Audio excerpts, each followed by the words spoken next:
Now is that why in a song like Roll It Gal, there are terms that are used throughout the song that if you don't listen to it, you just think it's let's say another whining song. But then when you listen to it, it's a serious message. Does that help create that balance? Definitely, definitely.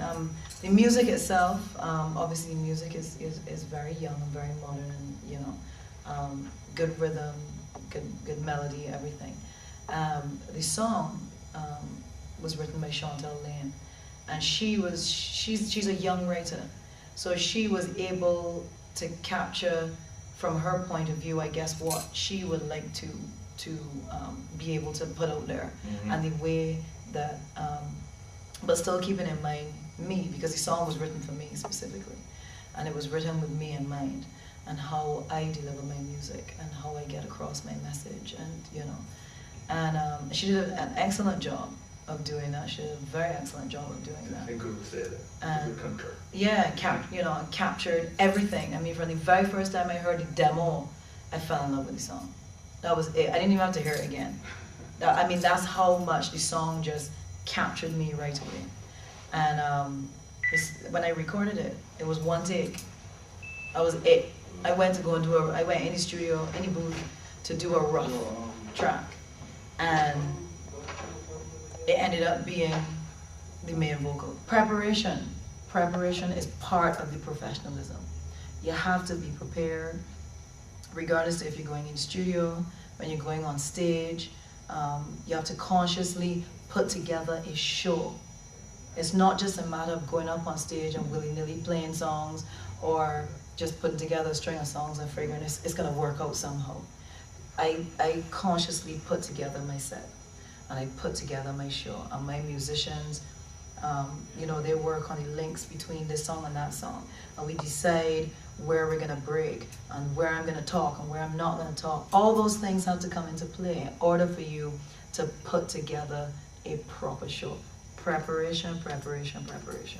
There's a lot of things that are involved in it, in this business, that you kind of have to get like little tips from people who have been in the business for a lot. And not only been in the business, because I said this at another interview, there are people that have been in the business 40 years, but they've been in the same place for those 40 years. Right. You have to look at somebody who's been in the business for 40 years, but you can see the progress that they have made, and that they are a success, and that you can actually learn something from them, and not just somebody that's like, yeah, well, you know, kind of a blowhard kind of thing. You need to, you know, be in contact and get advice from people who can really give you proper feedback, and that you can really learn from. There is more to soca. There are quite a few songs that speak to not only women empowerment, but to Caribbean unity, you know, and getting the Caribbean itself, because we're still, you know, pulling against one another kind of thing. And speaking of love and heartbreak and, you know, those kind of things. But I can agree to a certain extent that a lot of the soca music is jump and wave, wine, party, fete type music. And I think that's one of the things that is preventing it from getting beyond the boundaries of the Caribbean and beyond, you know, soca lovers, because the subject matter doesn't necessarily appeal to everybody. That's where Roll It Gal really succeeded, right? Because universal, you know, any woman can identify with that song. Any person, whether you're male or female, can identify with the message that comes out in that song. And not only is the message there, the message is strong, but it's done in such a way, there are still clever hook lines, it's good melody, it's still very danceable, it's still, you know, party oriented. But people know what they're saying when they're singing the lyrics. They know what they're saying, they know that. And I've gotten feedback about that song, and I continue to get feedback about that song, and how women feel empowered and they feel good about themselves. And as I said, I ain't crying down party music because I have party songs. Right. You know, my party songs are very popular, just like other artists. But you want to balance. But you have to balance. You have to balance. If you're gonna do party music, do something. Do a song that has a message, some kind of message that is not going to just kind of go over people's heads. That people are gonna say, yeah, you know, but they're gonna actually listen to the lyrics and say, hey, you know what? That song is, you know, it's a good song. It has strong lyrics. It speaks to me. It says something to me more than what's on the surface. Well, you know, of course, Roland Gallagher's on the Soca Queen album. You also have Togetherness and Faluma, Yes. which you did with Square One. That's right. Well, what made you put those songs on that? Because they are great songs. They're songs that will never ever die. I know this now.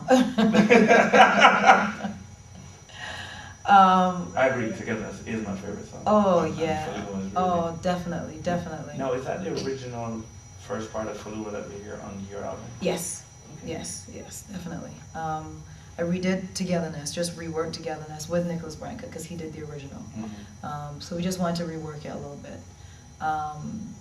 But yeah, Faluma is still the original. There was nothing to do with that. That's fine the way it is. Yeah, we needed to put those songs on there. My manager felt very strongly about it.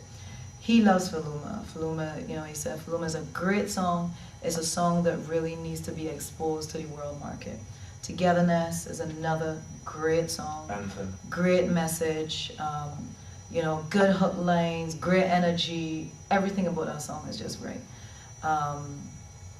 So we needed to have them on the album to re-release them so that they're not only coming out in the Caribbean again, but they're coming out in the world market to people that would have never heard them before, Right. or may have heard of soca but not really familiar with what it's about. So they get a good taste of it, you know, on the album. Ladies Rule was another track that is a past hit with Square One. Right. And we reworked that for my live performances and decided to reproduce it for the album. Again, nice raga soca track, you know, really good vibe, good message, everything. So those songs are important to the album, you know, to the integrity of the album and to, you know, it being called Soca Queen. Thunder was another track that caught me from the beginning. I just loved it. The fact that it's so edgy and danceable, and you know, it has a little storyline to it, and that again was written by Dale Redder. Okay. What else? What other tracks on there do I really, really like? I love how The More came out as well, The More You Get. That was written and produced by Salam Remy. That was fun again to record. Recording with Salam was fun. Salam Shaggy. Yeah. Amy Winehouse, Nas, Jay-Z, everybody. Right. It was fun working with him, Mhm. you know, and I thought I was gonna be, you know, like a little intimidated because he's like the producer's producer. But you're the queen. Yeah, but hey. But we'd never worked together before, and actually no, we had worked. He did Good Morning as well, which was done a year ago or so. But we'd done. That was the first time I worked with him on Good Morning.